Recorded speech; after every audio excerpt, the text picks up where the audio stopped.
So isang magandang araw po sa inyong lahat. I am Marian Rose S. Bacod, your e-classmate. And in this discussion, no, I will discuss three important approaches and domains in communication for development, namely participatory action research, program communication, and science and technology communication. So sa madaling salita, these are different ways communication is used to help communities improve and solve problems. So I will try to explain them in a simple no and practical way with examples so mas madali natin siyang maintindihan and ma-relate sa real life situations. So without further ado, let's begin. So first is participatory action research or PAR. So PAR means people are not just being studied. They actively participate in studying their own problems and finding solutions. So sa madaling salita no, hindi lang ang people yung subjects ng research. Kasama din sila sa pag-a-analyze at pagde-decide ng solutions. So PAR follows a very simple cycle, namely reflection, analysis, and action. So ibig sabihin, una, people reflect on the problem. So pinag-uusapan nila muna dito kung ano talaga ang nangyayari, kung ano talaga yung problem. Second, they analyze it. So in analyzing, sinusuri nila dito kung ano ang cause at possible solution ng problem. And third, they take action. So may mga konkretong ginagawa no para masolusyonan ang problema. And after that, the cycle continues. So they reflect again and of course improve the solution if needed. So the goal in participatory action research is not just to study a problem, but more importantly, the goal of participatory action research is to solve it together. So this idea no came from Kurt Lewin, who introduced the action research plan or cycle, and he believed that real change happens when people study a problem while actively doing something about it. So PAR is technically local knowledge and lived experiences. So according to Heron and Reason, knowledge does not only come from experts or books. So they say that it also comes from actual experience of people in the same community. So for example, no, kung may flooding sa isang barangay, so instead of mga outsiders or mga local experts ang magde-decide ng solution, the residents themselves help identify the causes, share their experiences, and of course, test possible solutions together. So para mas madaling ma-visualize, no, we can compare it to citizen journalism. So hindi lang yung journalists ang nagre-report ng news, no, pati mismo yung mga citizens and community members ang nagsi-share ng information at perspective based sa kanilang mga lived experiences. So ganun din sa participatory action research no, hindi lang yung mga researchers ang may boses. The community becomes actively involved in understanding the problem and creating solutions.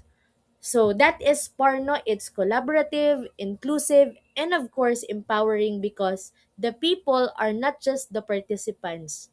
They become the co-creators of change. Next is program communication. So program communication is the strategic use of communication to support development programs. So according to Maki, program communication is the process of first identifying and targeting specific groups using appropriate strategies, messages, and communication channels. So, ibig sabihin po nito, no, hindi lang basta nagpapakalat ng information ang program communication. In program communication, pinag-iisipan at plano kung sino ang target audience, ano ang tamang mensahe para sa kanila, and of course, paano ito pinaka-epektibong ihahatid. So instead of one size fits all communication, nakafocus ito sa paggawa ng communication strategies na relevant at madaling maintindihan ng specific audience. So for example, no, in a vaccination campaign, as you can see in the slide, there are two different audiences. On the left side, we have senior citizens listening to a healthcare worker explaining the vaccination program. On the right side, we have parents listening to another healthcare worker discussing the very same program. So, even though they are receiving information about the same vaccination program, the communication approach actually varies depending on the audience. So, parents may need reassurance no, about safety, possible side effects, and how vaccine protects their children. Meanwhile, yung mga senior citizen naman ay may need more information about health benefits or disease prevention or maybe how vaccination can support their overall well-being. So, kahit pareho ang program, magkaiba pa din ang communication approach depende sa audience. So, according again to Makino, this is a part of communication program where identifying specific target groups and designing appropriate messages and strategies for them. So in program communication, it ensures that people clearly understand the program, accept it, and actively participate. So sa madaling salita, ito ang strategic communication na tumutulong para maging successful ang isang development project. And lastly, we have science and technology communication. So, science communication focuses on making scientific and technological knowledge understandable, relatable, and useful for ordinary people. So, hindi lang ito tungkol sa technical explanation or paggamit ng complicated terms. The goal sa science and technology communication is to translate complex scientific ideas into simple language so people can easily understand and apply them in their daily lives. So according to Hamias, Cited, and Velasco, science communication evolved from simply sharing scientific information to helping people understand the scientific process itself. So meaning the how and the why behind the scientific concepts. So for example, instead of just saying climate change is real, no, science communication goes deeper. So it explains what causes the climate change or how it affects communities and what actions people can take to respond to it. So instead of just giving facts, we provide context and practical guidance. So sa madaling salita, again, ginagawa nating simple at practical ang science para mas maintindihan at magamit ng tao sa kanilang pang-araw-araw na buhay. So to summarize everything, no?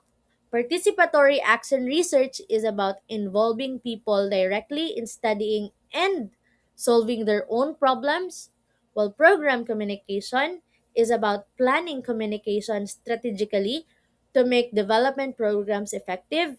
And of course, science and technology communication is about translating complex scientific knowledge into simple and useful information for the public.